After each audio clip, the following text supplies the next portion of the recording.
I started for school very late that morning and was in great dread of scolding, especially because M. Hamel had said that he would question us on participles, and I did not know the first thing about them. For a moment, I thought of running away and spending the day out of the doors. It was so warm, so bright, the birds were chirping at the edge of the woods, and in the open field back of the sawmill, the Persian soldiers were drilling. It was all much more tempting than the rules for participles. But I had the strength to resist and hurried off to school.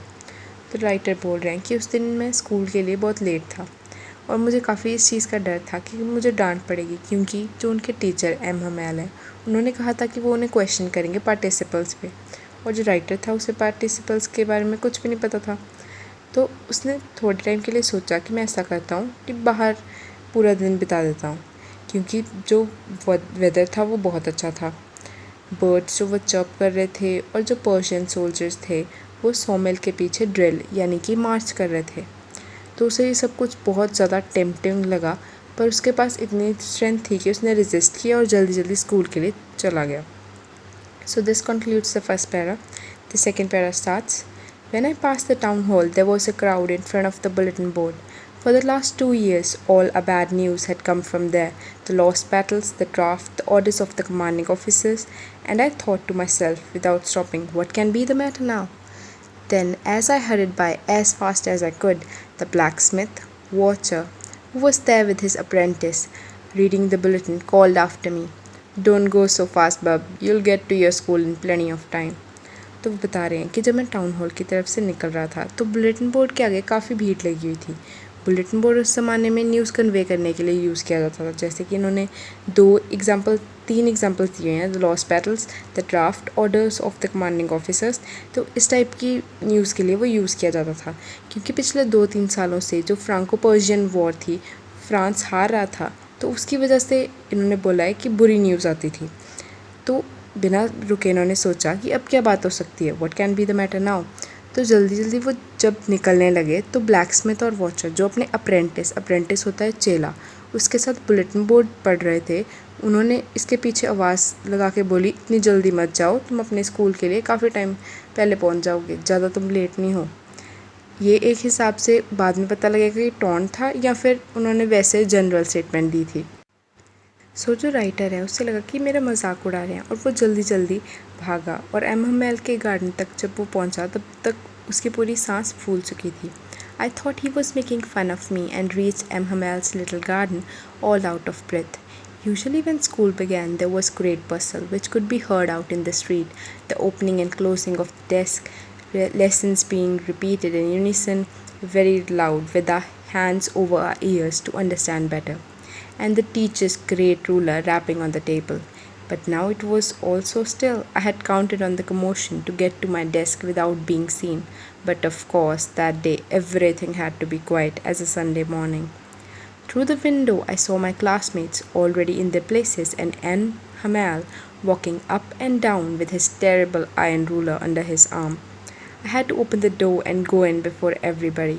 You can imagine how I blushed and how frightened I was. So the author explains कि जब school usually शुरू होता था तो फिर काफ़ी आवाज़ें आती थी, डेस्क की आवाज़ें आती थी, जब लेसन्स ऊंची ऊंची यूनिसन यानी कि मोनोटनस वे में बच्चे बोल रहे होते थे उसकी काफ़ी ऊंची आवाज़ आती थी। उसने इसी कमोशन यानी कि इन्हीं आवाज़ों पे रिलाई किया था to get to his desk without being seen, कि मतलब आवाज़ें इतनी होंगी कि उनके बीच में से वो आराम से स्लिप कर जाएगा, क्लासरूम में किसी को पता ही नहीं लगेगा। पर उस दिन सब कुछ बहुत शांत था।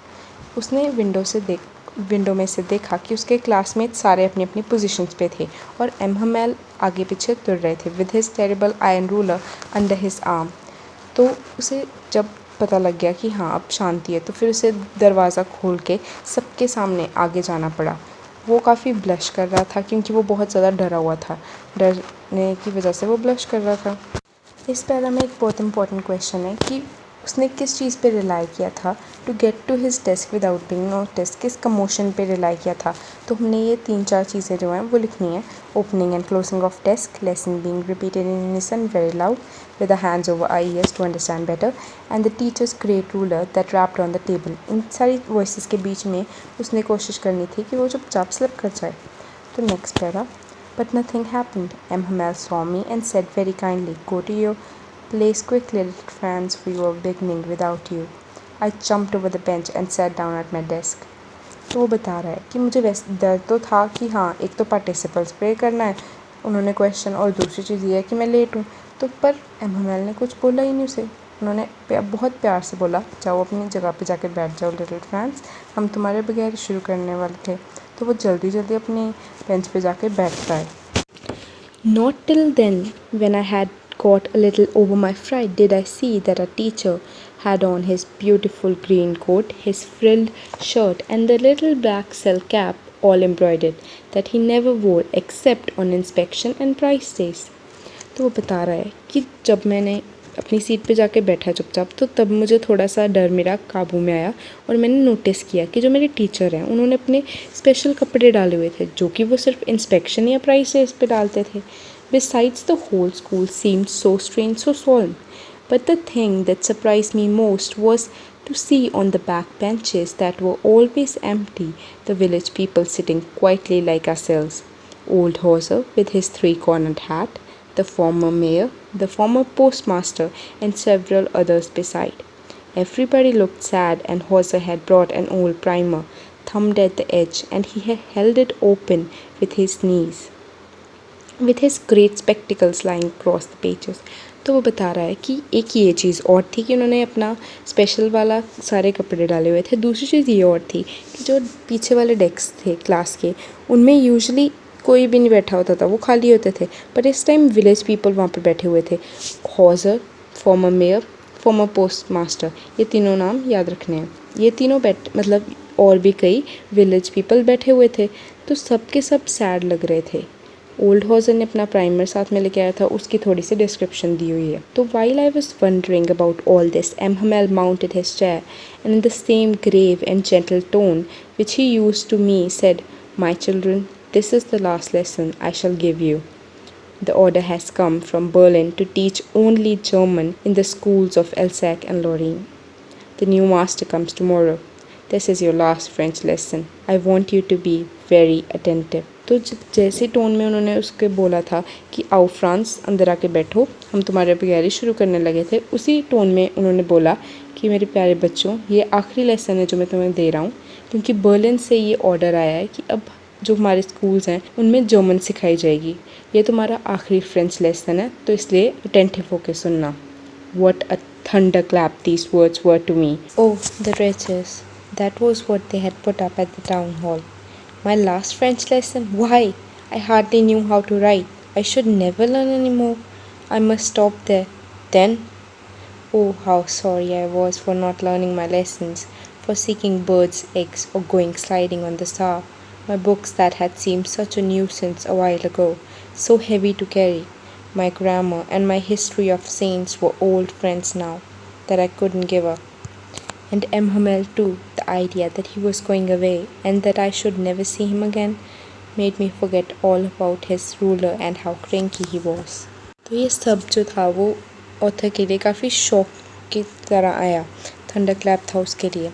उसे बहुत दुख हुआ कि हाँ, ये मेरा आखिरी फ्रेंच लेसन है. अभी तो मुझे लिखना भी नहीं आता फ्रेंच में, कैसे लिखते हैं, तो अभी मुझे यहीं ऐसे ही छोड़नी पड़ेगी फ्रेंच सीखनी.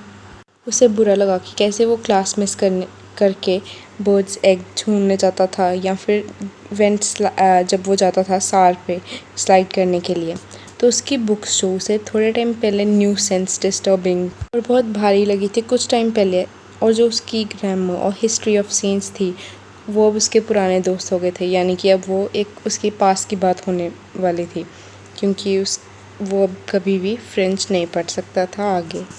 एंड द आइडिया कि एमहमेल जो थे वो भी दूर जा रहे थे और वो उन्हें कभी नहीं देख पाएगा, इसने भी उसे ये भुला दिया कि वो कितने गुस्से वाले थे और उनका रूलर कितना स्कैरी था. वो भूल गया कुछ मोमेंट्स के लिए कि हाँ, और उसे उन पे तरस आ रहा था कि बेचारे teacher. Poor man. It was in the honor of his last lesson that he had put on his fine Sunday clothes, and now I understood why the old men of the village were sitting there in the back of the room. It was because they were sorry too. that they had not gone to school more. It was their way of thanking our master for his 40 years of faithful service and of showing their respect for the country that was theirs no more. तो वो बता रहा है कि उसे तरस आ रहा था टीचर पे कि अच्छा उन्होंने अपने आखिरी लेसन के को ऑनर करने के लिए ये संडे क्लोथ्स डाले थे, जो फाइन क्लोथ्स उन्होंने डाले थे। और अब उसे समझ आया कि क्यों विलेज के जो बड़े बुजुर्ग हैं वो पीछे वाली सीट्स पे बैठे हुए थे क्लास की, क्योंकि उन्हें भी कहीं ना कहीं इस चीज़ का दुख था कि एक चीज़ तो ये थी कि उन्होंने ज़्यादा नहीं सीखा, उन्होंने अपनी फ्रेंच लैंग्वेज को ज़्यादा इम्पोर्टेंस नहीं दी। एक चीज़ इसकी उन्हें दुख था, दूसरी चीज़ इस चीज़ का दुख था कि जो एम हमेल ने 40 सालों 40 इयर्स के लिए बहुत फेथफुल सर्विस दी थी और उन्हें अभी एकदम ही ऐसे जाना पड़ रहा था। उनको रिस्पेक्ट करने के लिए वो वहाँ पर बैठे थे और अपना रिग्रेट शो करने के लिए, and of showing their respect for the country that was theirs no more, कि अब ये भी चीज़ रिस्पेक्ट शो करने के लिए उनकी खुद की कंट्री के लिए, जो कि अब उनकी नहीं रही थी क्योंकि वो एल्सैक और लोरीन जो थे वो पर्शियंस के अंडर आ चुके थे, इसलिए वहाँ पर अब जर्मन सिखाई जानी थी फ्रेंच की जगह पे। तो the next para begins. While I was thinking of all this, I heard my name called. It was my turn to recite. What would I have not given to be able to say that dreadful ruler for participles all through, very loud and clear, and without one mistake. But I got mixed up on the first words and stood there holding on to my desk, my heart beating and not daring to look up. I heard Emma Hamel say to me, I won't scold you little friends.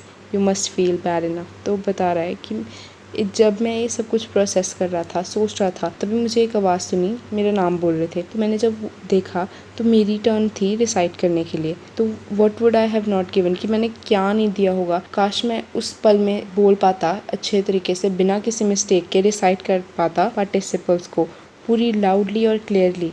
पर पहले word में ही मैं mix हो गया और चुपचाप मैं खड़ा हुआ था। मेरा हार्ट बहुत ज़्यादा तेज़ बीट कर रहा था और मुझ में इतनी हिम्मत नहीं थी कि मैं ऊपर दिखूं। तो तभी मुझे एम हमेल की आवाज़ आई, I won't scold you little friends, you must feel bad enough. मैं तुम्हें कुछ नहीं कहूँगा लिटिल फ्रेंड्स, तुम्हें काफ़ी बुरा वैसे ही लग रहा होगा। See how it is every day we had said to ourselves, बा I have plenty of time, I learn it tomorrow. Now you see where we've come out. Ah, that's the great trouble with Elsa.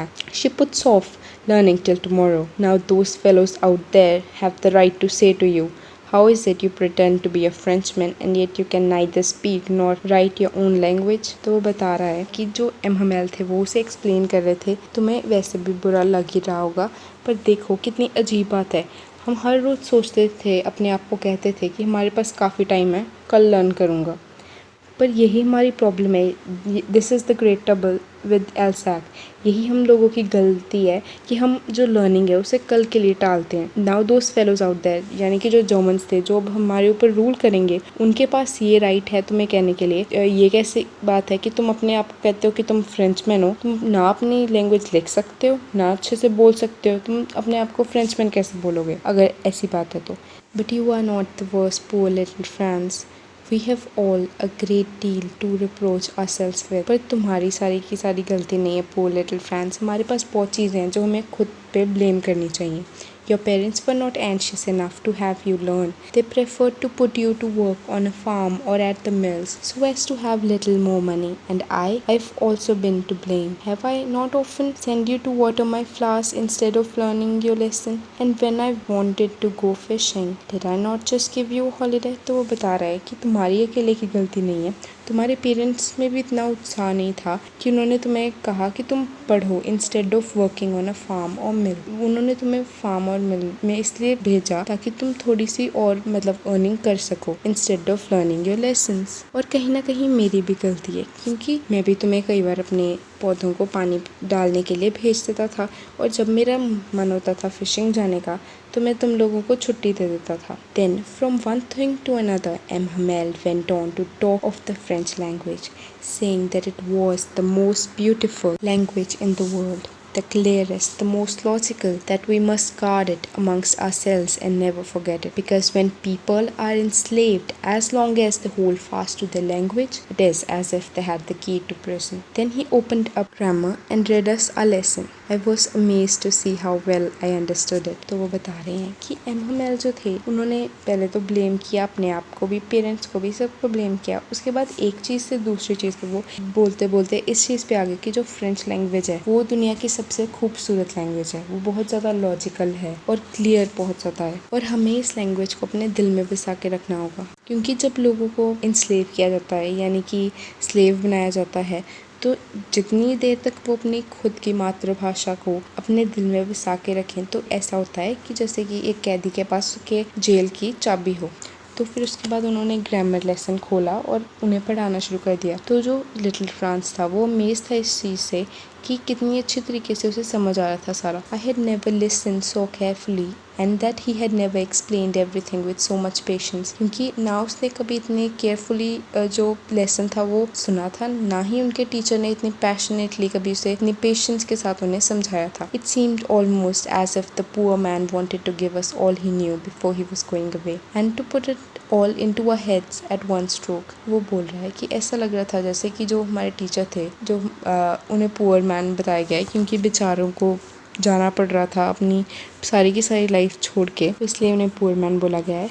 Wanted to give us all he knew, यानी कि वो हमें सब कुछ जो उनके पास था फ्रेंच के बारे में वो हमें देना चाहते थे। दिलो दिमाग में वो सब कुछ एक ही झटके में पहुंचाना चाहते थे। After the grammar we had a lesson in writing. That day Hamel had new copies for us, written in beautiful round hand. France Elsac, France Elsac. They looked like little flags floating everywhere in schoolroom, hung from the rod at the top of our desks. You ought to have seen how everyone set to work and how quiet it was.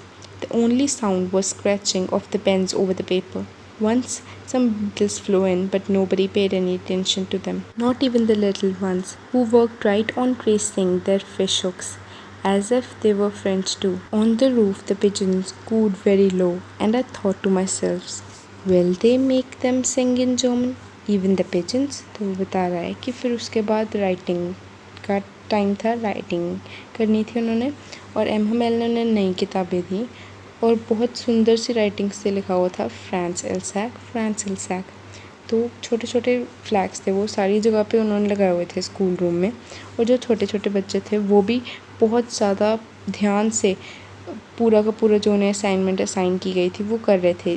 Trace जो उन्होंने fish hooks को भी trace करना था वो भी बहुत ज़्यादा वो पैशन से कर रहे थे, जैसे कि जो फिश हुक्स थे वो भी फ्रेंच थे। रूफ़ के ऊपर पिजन्स जो है वो बहुत धीरे धीरे आवाज़ आ रही थी पिजन्स की। तो जो लिटिल फ्रांस है वो सोचता है, will they make them sing in German even the pigeons, कि वो जो जर्मन्स हैं वो पिजन्स को भी धक्के से जर्मन बुलवाएंगे। When I looked up from my writing, I saw M. Hamel sitting motionless in his chair, gazing first at one thing, then at another, as if he wanted to fix in his mind just how everything looked in that little schoolroom. Fancy, for 40 years he had been there in the same place with his garden outside the window and his class in front of him. तो वो बता रहा है कि मैंने लिखते लिखते ध्यान दिया, जब एमहमेल को मैंने देखा तो वो कभी एक चीज़ की तरफ देख रहे थे, कभी दूसरी चीज़ की तरफ। ऐसे लग रहा था जैसे कि वो पूरे के पूरे क्लासरूम को अपने दिल में बसाना चाहते थे, अच्छे से वो याद करना चाहते थे कि ये सब कुछ कैसा दिखता है। तो वो बाद में सोचता है कि हाँ, इतने 40 सालों के लिए इस बेचारे इंसान ने ऐसे ही पढ़ाया जब उनकी क्लास उनके सामने थी और उनका गार्डन उनके साइड में। Just like that. Only the desks and benches had been worn smooth. The walnut trees in the gardens were taller, and the hop vine that he had planted himself twined about the windows to the roof. How it must broke his heart to leave it all. Poor man, to hear his sister moving in the room above, packing their trunks, for they must leave the country next day. तो वो बता रहा है कि ज़्यादा कुछ change नहीं हुआ था इन 40 सालों में, except the desk and benches, और जो वॉलनट ट्रीज़ थे वो काफ़ी लंबे हो गए थे। हॉपवाइन जो एमहमेल ने प्लांट की थी वो विंडो से लेके रूफ़ तक पहुंच चुकी थी, और कैसे उनका बेचारों का दिल दुख रहा होगा क्योंकि उन्हें ये सब कुछ छोड़ के जाना पड़ रहा है। तो इतने ही टाइम में उनके सिस्टर की, जो कि ऊपर पैकिंग कर रहे थे, आवाज़ आई। तो but he had the courage to hear every lesson to the very last. After the writing, we had a lesson in history, and then the babies chanted their Babi, Bye, boo, boo. Down there at the back of the room, old Horser had put on his spectacles and, holding his primer in both hands, spelled the letters with them. You could see how he too was crying. His voice trembled with emotion, and it was so funny to hear him that we all wanted to laugh and cry. Ah, how well I remember it. The last lesson. तो बता रहा है कि उसके बाद उनका history का lesson होना था और छोटे छोटे बच्चे थे तो उन्होंने वॉवल्स जो थे वो रिसाइट किए और जो ओल्ड हाउसर थे उन्होंने अपनी स्पेक्टिकल्स पहनी और जब वो ओल्ड हाउसर बोल रहे थे तो उनकी आवाज़ थी वो काफ़ी ज़्यादा अजीब आ रही थी क्योंकि उनकी जो गला था गले तक इमोशंस भरे हुए थे और ऐसा लग रहा था कि वो ऑलमोस्ट रो रहे हैं और जो सारे के सारे बच्चे हैं वो हंसना भी चाहते थे सेम टाइम पे और रोना भी चाहते थे how well I remember it the last lesson all at once the church clock struck 12 then the angels. At the same moment the trumpets of the Persians returning from the drill sounded under our windows. M. Hamel stood up very pale in his chair. I never saw him look so tall. My friends, said he, I, but something choked him. He could not go on. Then he turned to the blackboard, took a piece of chalk, and bearing on with all his might, he wrote as large as he could, Vive la France. तो वो बता रहे हैं कि फिर इतने time में जो चर्च की क्लॉक है उसमें 12 बज गए और उसी मोमेंट में आवाज़ें आने लगी जो पर्शियन सोच रहे थे वो ड्रिलिंग यानी कि मार्च से वापस आ रहे थे उनकी आवाज़ें आई तो एमएमएल खड़े हुए काफ़ी वो पेल लग रहे थे और उन्होंने बोलना शुरू किया माय फ्रेंड्स उन्होंने बोला आई बट उनका कहीं ना कहीं गला चोक हो रहा था क्योंकि उनके अंदर भी बहुत ज़्यादा इमोशंस भरे हुए थे तो उन्होंने ब्लैक बोर्ड की तरफ मुड़े वो चौक लिया और जितनी उनमें हिम्मत थी उस जितना बड़ा वो लिख सके उन्होंने लिखा विव ला फ्रांस यानी कि long live France Then he stopped and leaned his head against the wall, and without a word he made a gesture to us with his hand. School is dismissed. You may go. Vive la France लिखने के बाद वो रुके उन्होंने अपना